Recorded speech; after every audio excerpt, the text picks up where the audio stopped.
Seemingly one of the top priorities of the entire KU football recruiting class, Joseph Credit committed to Kansas. He's a Jayhawk. We'll break it down.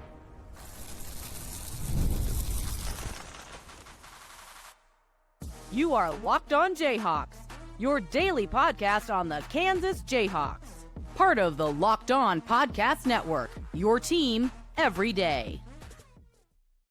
What's going on? Thanks for joining us here on this bonus episode of Locked On Jayhawks. Derek Johnson here, and thank you for tuning in to Locked On Jayhawks anywhere you get your podcast, including on our YouTube page. Thank you to the everydayers for catching each and every episode, and I guess for your double dayer and catch some of our double shows when that occurs as well. On today's episode, bonus show of Locked On Jayhawks, Joseph Credit, a three-star linebacker, has committed to KU. We're going to break down why it's such a big deal for Lance Leipold, this staff, in everything, as well as his game, the future of the linebacker room for KU, and overall the class now of 2026 for the Jayhawks. Today's episode of the show is brought to you by FanDuel Sportsbook, and you can get in on the action with FanDuel over at FanDuel.com.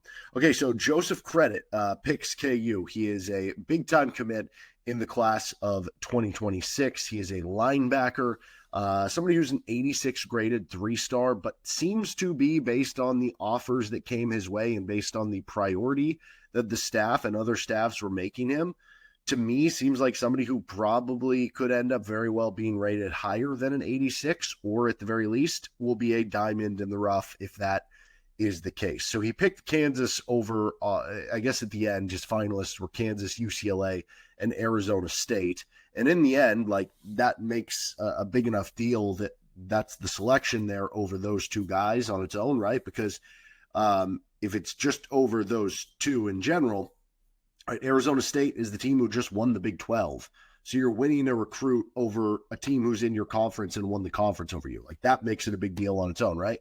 But also UCLA, a team who made him a big priority, had some recent visits and recruitments, and seems to be a team that, I don't know, when you get Nico Iamaleava, probably indicates that you're doing probably pretty okay in terms of football NIL. So the opportunity for Kansas to get a kid like this, who also had offers to TCU, Baylor, Houston, Texas A&M, Texas Tech, so a bunch of Texas schools. He's from Texas. Getting him out of Texas is a big deal. Also had offers to Ole Miss, Penn State, and others. So it is a big deal that they got this kid. And like I said, I think the offers might tell you that the rating is a little bit low. And here's what I go back to above everything else. I trust this staff to find diamonds in the rough, to develop guys, to find like Lance Leipold has been doing that from his D3 days to Buffalo to now Kansas. And I go back to, this was if you're watching on YouTube, I'll try to explain it if you're listening on the audio, the form.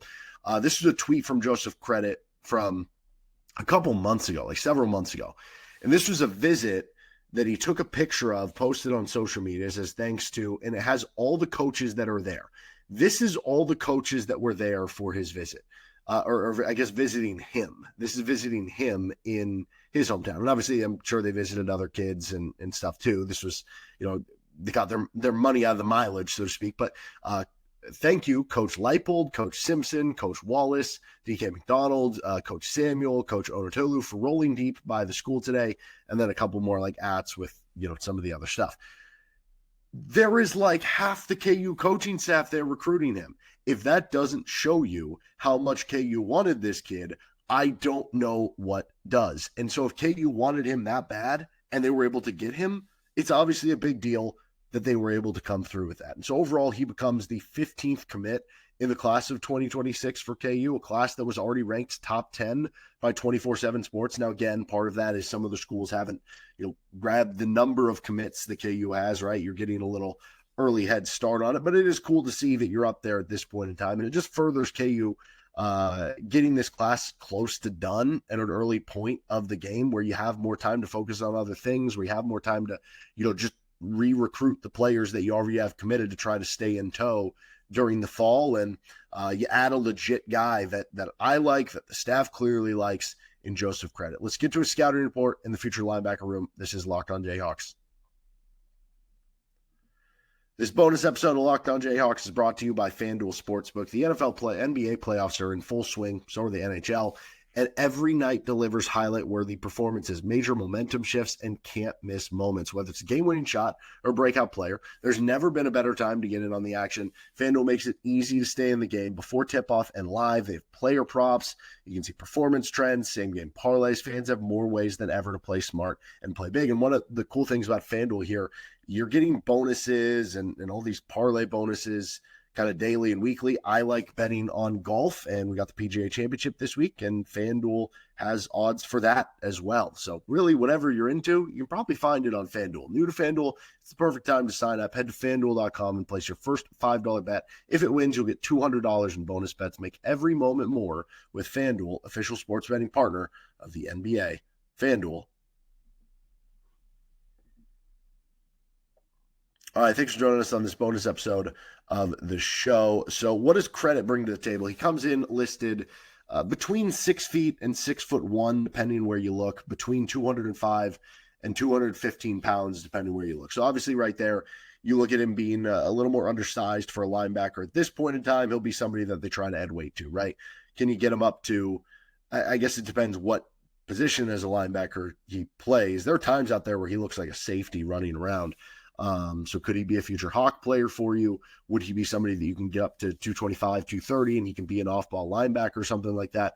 That kind of is the question there. But, every player, a majority of the players that Kansas brings in, right? This isn't Alabama and Georgia that are bringing in kids who are already 6'5", 315 and are ready to go right away.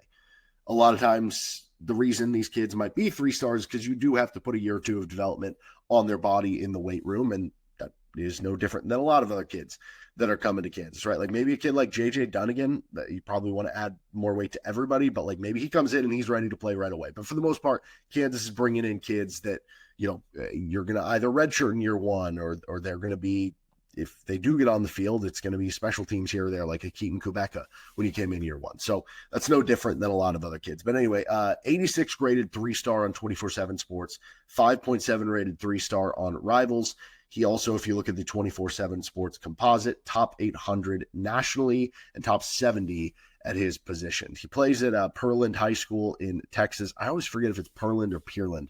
I should probably know that. I lived in Texas for a decent chunk of my childhood, so I guess I lose Texas points there. But anyway, 2023 as a sophomore on varsity, he recorded 74 tackles. He had 6 sacks, 1 interception, which was a pick 6, and had 2 punt blocks as well. And that's something you'll see. You go back and watch his junior year highlights too. He comes in and has a block on, I forget if it's a field goal or a PAT, but gets active in special teams. That'll get you on the field early at Kansas. And the way that he is kind of a fast, hard-hitting linebacker, I think he will be a good special teams player for Kansas at some point early in his career. But also 2024, in 12 games as a junior varsity, 78 tackles, 10 tackles for loss, and 5 sacks. And this is from Gabe Brooks of 24/7 Sports. I'm not going to read you the entire scouting report, just picking to choose some excerpts. Go to 24/7 if you want to read the full scouting report because they have good stuff on him there. But it says active run and hit linebacker, played off ball. He had a lot of reps as a blitzer from both the edge and inside gaps. He generally stays low at pad level, athletic enough to beat blockers to run game spots in the box. More context to the run game and blitzing than coverage at this point in time. Projects to be a FBS and Power 4 level potential every down off-ball linebacker. That's good to see there, with athleticism to play the pass and downhill juice and timing instincts to serve as a situational blitz option. So I went back and watched, Anyway, I watched his junior year highlights that were posted, and you mostly do see him in either pass blitzing situations or stopping the run. You don't see a lot of pass coverage situations for him. So that's going to be something, you're probably going to have to grow in his game a little bit. But the athleticism tells you that it is, you would think, going to be doable. Like he's going to have the potential to do it. But you see a little bit of if we're going to make like a KU comp here, a little bit of a JB Brown starter pack. Now, JB Brown, by the time Kansas got him, he had been in college for a few years at Bowling Green, had developed his body a little bit more. Joseph Credit is not quite to the same physical level that J.B. Brown was at Kansas. But again, Kansas got J.B. Brown by the time he was in college for a couple of seasons, right? And so when you see a guy who was really good at scraping, finding the gaps, stopping the run, had no problem coming up and hitting you hard, was a good blitzing linebacker, whether it again was through the middle and kind of a delayed blitz or off the edge. There were certain things that reminded you of J.B. Brown there, again, as a younger player starter pack. I also think there were certain things that reminded me a little bit of, to go to the Kansas City Chiefs, of a Drew Tranquil type of player. Again, Drew Tranquil is not like the biggest linebacker, but he's fast, which allows him to be good in coverage, although he kind of wasn't this past year for the Chiefs, but that's neither here nor there, and be a good blitzing linebacker. And I think there's some sort of a mix between those two, if we're talking about local guys, to kind of compare it to that you could. But I think there's a lot of ways you could go with this if you're Kansas, right? I mean, you could play him as an off-ball linebacker. If the speed truly is there, do you play him in the kind of hawk position? Or do you use him as eventually a Mike linebacker where you beef him up even more and just say, hey, you're going to be a really good run stopper and we'll use you in that way? Are you a 2-down linebacker? Are you a 3-down? I don't know. I think I love the athleticism to do whatever. It just depends how it kind of sticks. But love this pickup for KU. So how does he fit in to the future linebacker room? We'll get to that next. This episode of the show is brought to you by Monarch Money. Ever check your bank account and wonder, where'd all my money go? Between dining out, online shopping, and entertainment, it's easy to lose track. That's where Monarch Money comes in, your personal CFO, giving you full visibility and control over your finances. Monarch Money isn't just a budgeting app, it's a complete financial command center. You can track all your accounts, investments, and spending in one place. So you stop just managing your money and start building your wealth. They have all-in-one convenience too, where instead of juggling multiple apps, you're constantly going, oh, this app and then that app refresh, and you have to reload this. No, don't worry about that. You can use Monarch and check your finances, track your spending, and even plan long-term goals. Take control of your finances with Monarch Money. Use code LOCKEDONCollege at monarchmoney.com for 50% off your first year. That's monarchmoney.com, code LOCKEDONCollege for half off your first year with Monarch Money. And again, thanks for joining us here on this bonus episode of Locked on Jayhawks. Thank you to every dayers who already caught our normal episode here of LOJ. So what does the future linebacker room look like for KU now that Joseph Credit is aboard? He becomes the second linebacker commit in the class for KU, joins Josh Galbreath, who's a local kid from Lawrence, is super athletic linebacker who honestly might end up playing that more of the hawk role because he's super athletic too. But I think this tells you a couple things. You look at both linebackers in the class, they're dudes who can fly around, they're dudes who are athletic. And so if you're looking at the prototype or what Kansas is going for in linebackers, I guess that kind of gives you a signal of what DK McDonald is looking for from those guys. So love the linebacker class of 2026 for KU football coming in. Love both those guys and their ability to, I'd imagine, they can play off each other too because they are athletic and versatile in that way.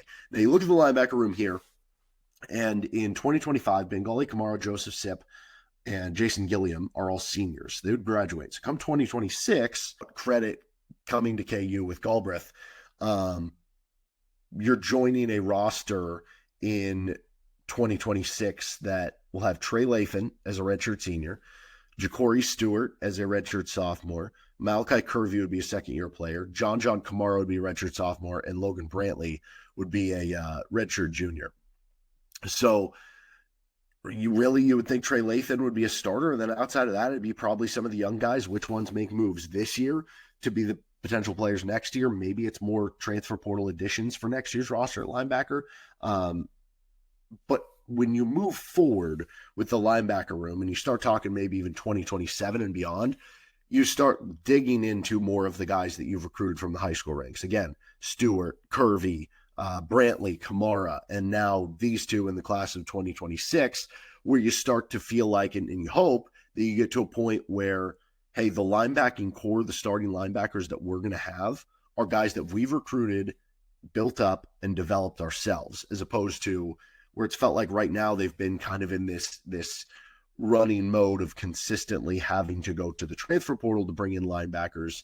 If you're able to create your own pipeline, which it feels like they're really starting to build up the future classes of those linebackers here, and Credit becomes the latest in that, then you're able to use your transfer portal time in recruiting and money and spending on other positions that maybe you've wanted to, but you haven't been able to because you've had to go all out on linebackers here over these past couple of years with, bringing on, whether we go back to Rich Miller or we go to Cornell Wheeler or we go to J.B. Brown or Lorenzo McCaskill, and on the linebackers, the guys this year, that they've had to use in the portal. So love this addition for KU football, Lance Leipold and company, and seems like they really wanted him, so it's a big deal that they got him.